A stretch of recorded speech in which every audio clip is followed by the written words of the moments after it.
Bonjour à tous. Aujourd'hui, dans notre série Terroir Gourmand, nous partons en Camargue découvrir deux produits typiques, le taureau et le riz. Dans sa manade, Guillaume nous dévoilera les secrets de l'élevage des taureaux camarguais. Puis, la famille Rosière nous fera partager sa passion pour la culture du riz, alors que la moisson bat son plein. Je vous laisse en compagnie de ceux qui défendent avec conviction ces beaux produits, et je vous retrouve juste après pour les cuisiner. A tout de suite.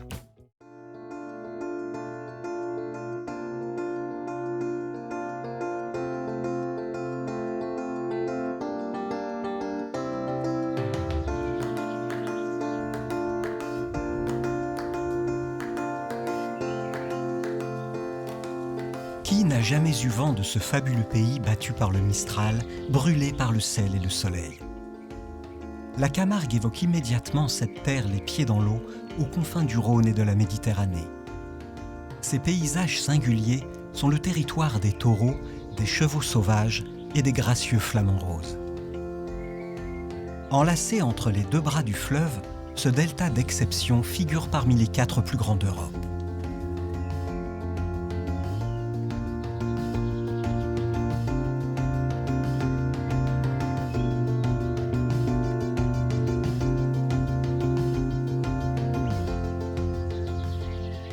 Sur la commune d'Albaron, une longue journée débute pour Jacques Rosière. Ce riziculteur de père en fils depuis 5 générations met tout en œuvre pour faire perdurer une culture en difficulté, mais pourtant essentielle à l'écosystème de la région, le riz.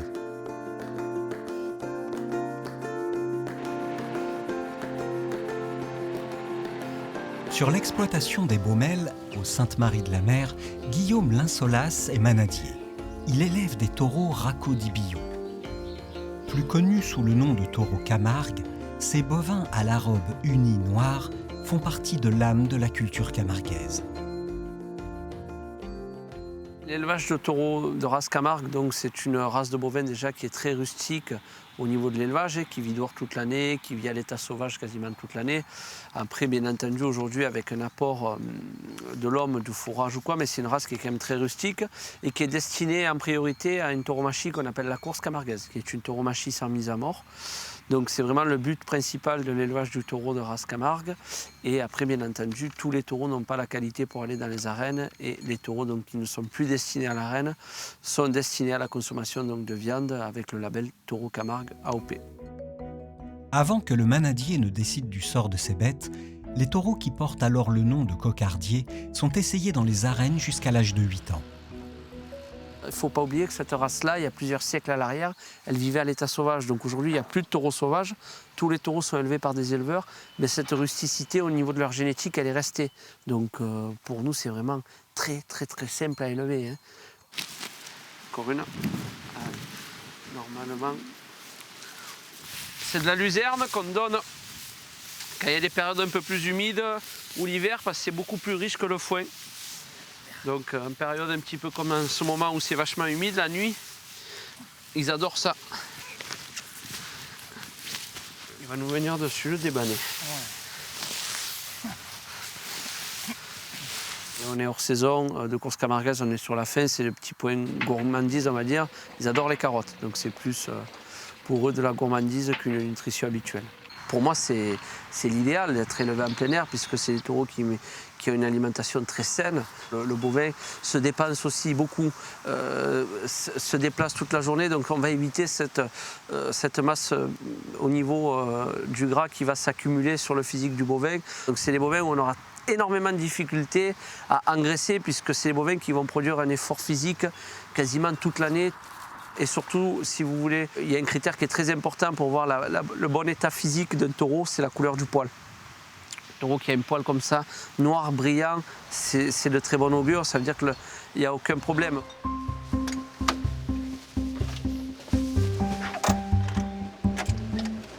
Guillaume a repris la manade, créée par son père en 1992. Grâce à leur passion, la famille Linsolas a su hisser leur manade parmi les plus grandes de la région. Rodin, Garland, Michou comptent parmi les meilleurs cocardiers et chaque saison, ils brillent dans les arènes de Provence. Non loin de là, c'est une autre histoire de famille qui se joue. Jacques n'est jamais bien loin lorsque son fils Jean-Philippe s'apprête à moissonner. Alors, il y a 2 riz qui nous collent à la peau, et quand je dis ça, je pèse mes mots, c'est assez rigolo.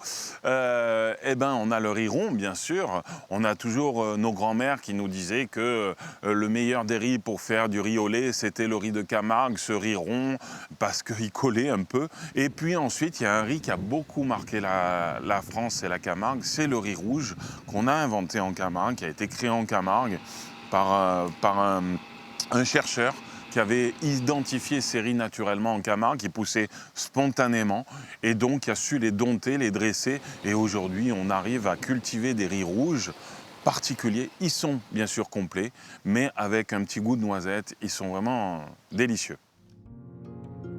Le riz, très gourmand en eau, a trouvé au cœur de ce delta tous les éléments nécessaires à son épanouissement. Mais cette céréale s'avère capricieuse, surtout lors de la récolte, une étape clé qui exige des conditions météo bien particulières. Vous pouvez le voir, là, il est prêt à être moissonné, il va être moissonné aujourd'hui, il est vert encore. Donc ça fait que s'il y a de l'humidité dans l'air, du mauvais temps ou la brune matinale, voilà, on ne peut plus le moissonner. Donc on est obligé d'attendre que les temps soient secs, avec par exemple le Mistral qui nous aide pas mal pour pouvoir moissonner et faire de grosses journées de moisson. On arrive à faire une grosse journée, une vingtaine d'hectares dans ces conditions-là. Voilà. Et en fait, il est arrivé à faire une tige comme ça, une grande tige, et à faire monter l'épi au fur et à mesure du temps, jusqu'à arriver en haut, où là, en fait, il est sorti, il s'est libéré de sa dernière feuille qui est ici. Et après, il y a le riz qui s'est formé, en fait. Et le fait de le moissonner, en fait, c'est qu'on on tire sur la paille comme ça, et on récupère ici les graines de riz. À cet état brut, le riz est appelé riz paddy. Entouré d'une balle qui le protège, il devra être décortiqué pour devenir comestible. Ça va, Jean-Philippe? Ouais, ça va. Tiens, je t'ai ramené tes pièces. Merci. Alors, comment ça va? Ça va. Il y a un peu de grain vert, hein? Un petit peu, mais... Je vais m'embêter à le sécher, mais bon, qu'est-ce que tu veux? Sinon, c'est joli. Non, ça va, c'est joli, ouais. Ce riziculteur passionné et amoureux de son métier, des parfums, des couleurs qui émergent des rizières, ne se voit pas faire une autre activité. Il souhaite aujourd'hui que ses enfants poursuivent l'engagement familial qui a toujours œuvré à maintenir cette culture exigeante. On a acheté cette exploitation en tant que jeune agriculteur en 1995, et puis après on a récupéré 2 autres exploitations, celle de mes grands-parents et celle de mon papa, qui se ressemblent, s'assemblent. Donc avec Françoise, on s'est mariés, on a eu des enfants qui seront, j'espère, des enfants du riz. Rond, mi-long, parfumé, noir ou rouge, la Camargue compte 200 variétés de riz différentes réparties sur 2 grandes familles botaniques, les Japonica qui viennent du Japon et les Indica qui viennent d'Inde. L'élevage de taureaux Camargue regroupant 150 manades s'est structuré au fil du temps. Depuis 1996, il bénéficie d'une AOP qui garantit et protège son origine. Magali Somade, présidente du syndicat, vient justement rendre visite à Guillaume pour faire un point sur la saison. Mais de toute façon, l'alimentation, c'est ce qui fait tout. Hein. Et surtout cette race-là, je veux dire, si la vache est en souffrance et tout, ça ne peut pas... Pour rattraper ce que tu as perdu à la après, c'est fini. On a commencé un travail de recherche et d'évaluation du taux de matière grasse par rapport à d'autres races que sont le charolais, le limousin. Aujourd'hui, on a la confirmation que notre viande arrive sur le podium et en première place par rapport à ses qualités de santé à moyen terme. Enfin, du moins, on le souhaite, si les résultats se confirment, que la viande de taureau de Camargue soit reconnue officiellement comme une valeur ajoutée pour la santé humaine. Les résultats d'une étude récente présenteraient un taux de graisse de 4% pour le taureau de Camargue contre 25% pour un bœuf domestique. En outre, l'AOP a ouvert des perspectives commerciales aux éleveurs. Et voilà, mais là on arrive à la fin de la saison, hein, on est quand même presque en novembre, donc savoir quelles générations futures qui arrivent à essayer, il va falloir faire un choix un petit peu des taureaux qui arrivent. Ouais. Voilà. Ouais, voilà. Mais nous, tu connais notre politique, hein, nous c'est très peu de naissances pour laisser la chance à tous les taureaux. Chaque année, nous avons des bêtes de réforme. Avant l'appellation, c'était une viande qui n'avait pas du tout de marché, donc pas de cours.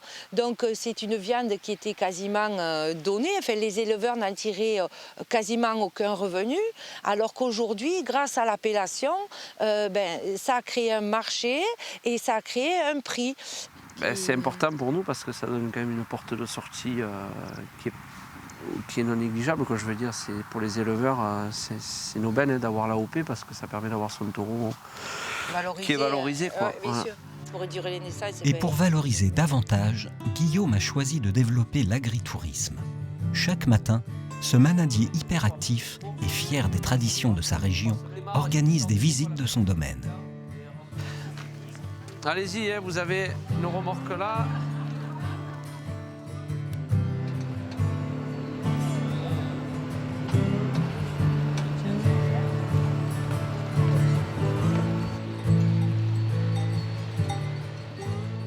Chez nous, les gardiens sont vraiment les bras droits des manadiers. C'est vraiment eux qui vont seconder les manadiers sur le travail de l'élevage, la manipulation des taureaux et tout ce qui s'ensuit. Puisque manadier, comme dans beaucoup d'élevages, sur notamment ici de 200 bovins, vous ne pouvez pas faire tout seul.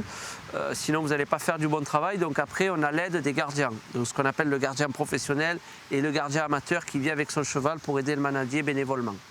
Vous voyez le taureau qui est de l'autre côté du barrage avec la cloche. C'est un 2005, donc il a aussi un 5. Je suppose que vous avez bien compris lequel est de 2015 et lequel est de 2005 quand même. C'est facile à voir. Donc tout simplement, la petite, elle fait à peu près 100 kg, 85 kg, ça de corne. Lui, il en fait à peu près 400, ça de corne. Tout au long de l'année, et toujours à cheval, le gardien est chargé de garder les taureaux et de veiller à leur bonne santé. Alors le vélage chez nous, il se fait naturellement. Ne m'imaginez pas au milieu des pâturages à essayer de sortir les veaux de mes vaches. C'est pas possible. Et vous risquez pas de trouver un vétérinaire qui va vouloir venir. Je veux dire, ils vont vous dire on aime les animaux, mais débrouillez-vous. Pourquoi? Vous pouvez pas, c'est pas possible. Elles vont être agressives, elles vont vous charger, ou au mieux pour vous, elles vont partir au grand galop. En développant la manade, les courses, les visites, une partie restaurant et gîte, Guillaume a su faire grandir l'exploitation familiale pour pouvoir aujourd'hui vivre correctement de sa passion. Pour continuer son métier de riziculteur, Jacques aussi a été obligé d'évoluer. Depuis 2 ans, il sèche et stocke le riz dans des silos qu'il a lui-même construits. Son fils Jean-Philippe revient justement avec la récolte du matin pour la peser. Dès que le riz arrive dans le silo, on prend immédiatement une analyse d'humidité pour définir si ce riz est conforme et on définira par ce degré d'humidité le temps de séchage qu'il sera nécessaire. Jacques surveille de près la température de séchage dans les silos pour obtenir le bon taux d'hygrométrie. 20,3, non, c'est mieux que tout à l'heure. Donc dans cette parcelle, il semblerait que ça soit un peu plus mûr, là où est Jean-Philippe. Donc c'est bien parce que comme ça je sécherai un peu moins, enfin un peu plus rapide. On va retester. Il faut que j'en fasse plusieurs. Là, voilà, 23% d'humidité. C'est très variable, on fait une moyenne. Le riz va maintenant pouvoir être stocké pendant plusieurs semaines. Alors, on boucle notre silo. Maintenant, il va se remplir. Et le prochain départ de ce riz, c'est pour aller chez un rizier afin d'y être transformé en riz blanchi. Puisque c'est vraiment l'étape supérieure, c'est le travail qui suivra. Nous, on l'a gardé et on le stockera paddy.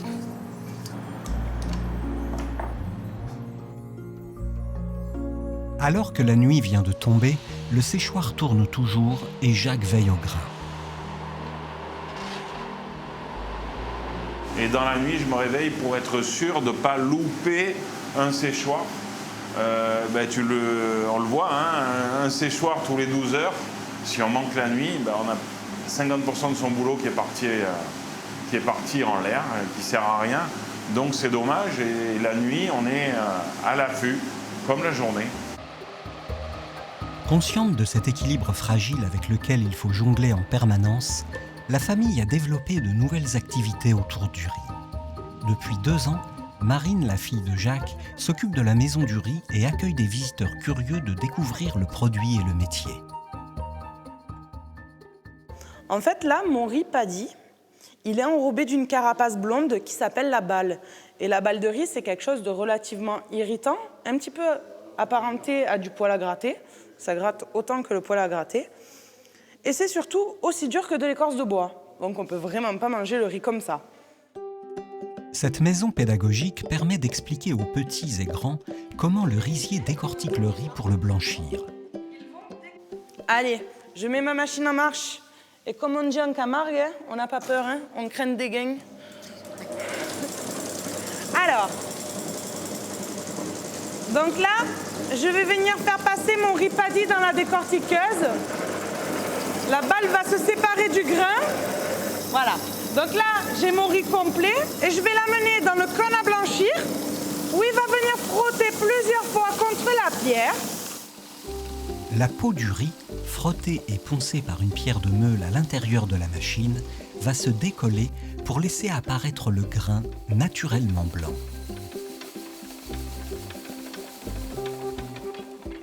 J'essaie de montrer que le riziculteur, ou le céréalier en général, il est aussi passionné et il a autant de choses à raconter sur son métier qu'un autre. Et cette maison du riz, aujourd'hui, reçoit pas mal de public et nous permet au moins de faire vivre ma fille, qui va vivre de ça. Ne montons pas sur les tracteurs. C'est sa façon à elle de pousser son grain de riz. Petit à petit, comme ça, je fais... Ça vous va? Allez-y, c'est parti. C'est trop bien d'avoir les pieds dans la rizière. Pour Guillaume aussi, c'est un plaisir de faire connaître son métier atypique et les produits locaux. C'est l'heure du repas à la manade des Baumelles. Au menu ce midi, des spécialités de la Camargue, dont le fameux taureau. C'est pas une viande qui est grasse, c'est une viande qui est, on va dire, très goûteuse. Et après, le problème de la viande de taureau Camargue, c'est que comme il y a un petit peu un manque de gras au niveau de la viande, c'est une viande qui en cuisson se consomme saignante, voire à point. Pourquoi? Parce qu'une viande de taureau Camargue trop cuite peut être quand même assez dure. Donc c'est pour ça que le plat typique de la Camargue est la gardienne de taureau. Pourquoi? Parce que la gardienne de taureau est une daube de taureau Camargue. Donc le fait de cuisiner la viande en daube la rend beaucoup plus souple. C'est une viande rouge où on pourrait comparer à d'autres races de bovins qui a un côté un petit peu plus, au niveau de la saveur, un petit peu plus fort que certaines races de bovins. Pourquoi? Parce qu'on peut comparer le taureau Camargue à une race sauvage.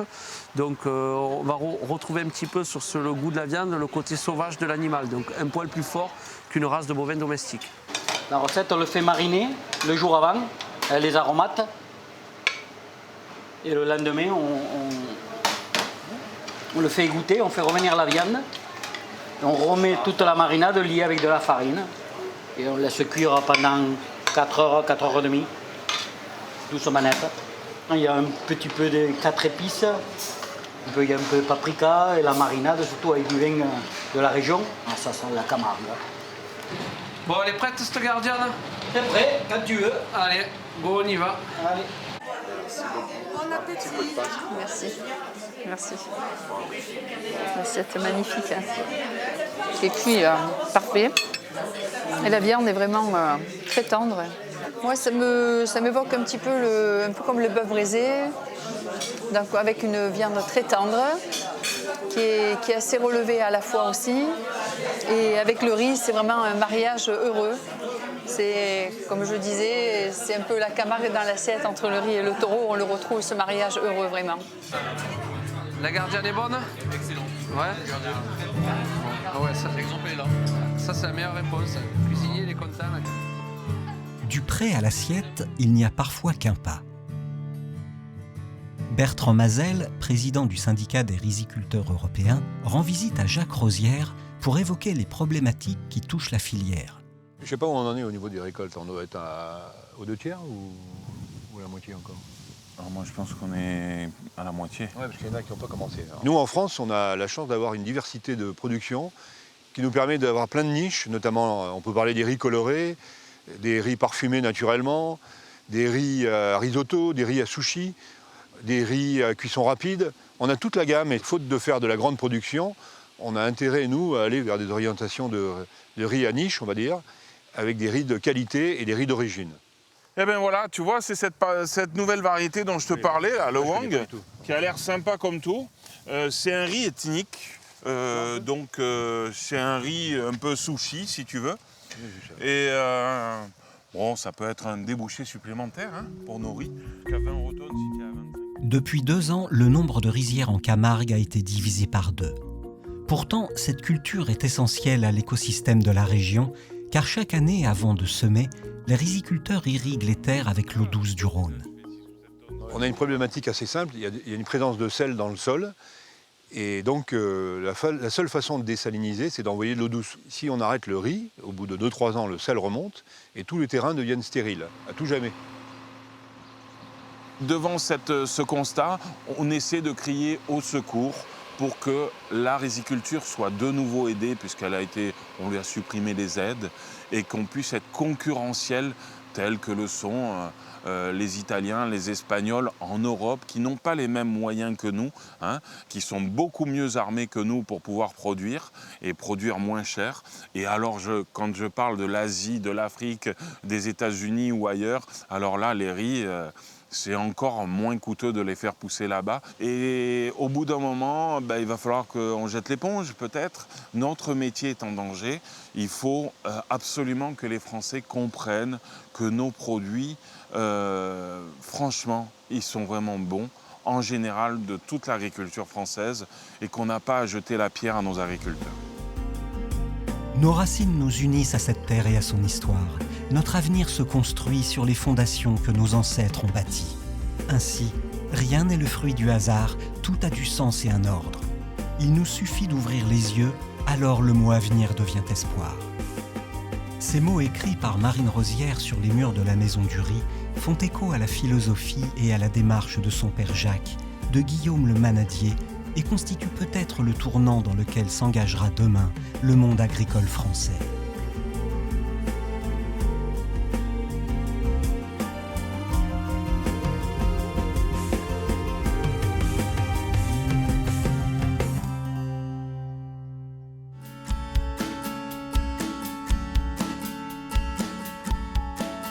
Aujourd'hui, je vous cuisine une entrecôte de taureau de Camargue, émulsion de riz safrané, fine purée d'avocat.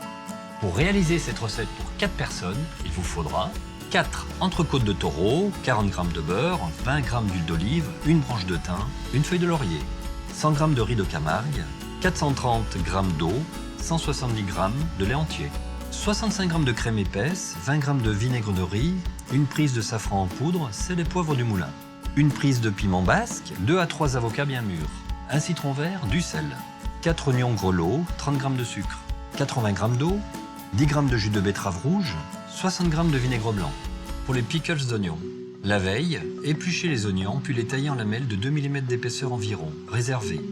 Portez à ébullition le jus de betterave, l'eau, le vinaigre blanc et le sucre.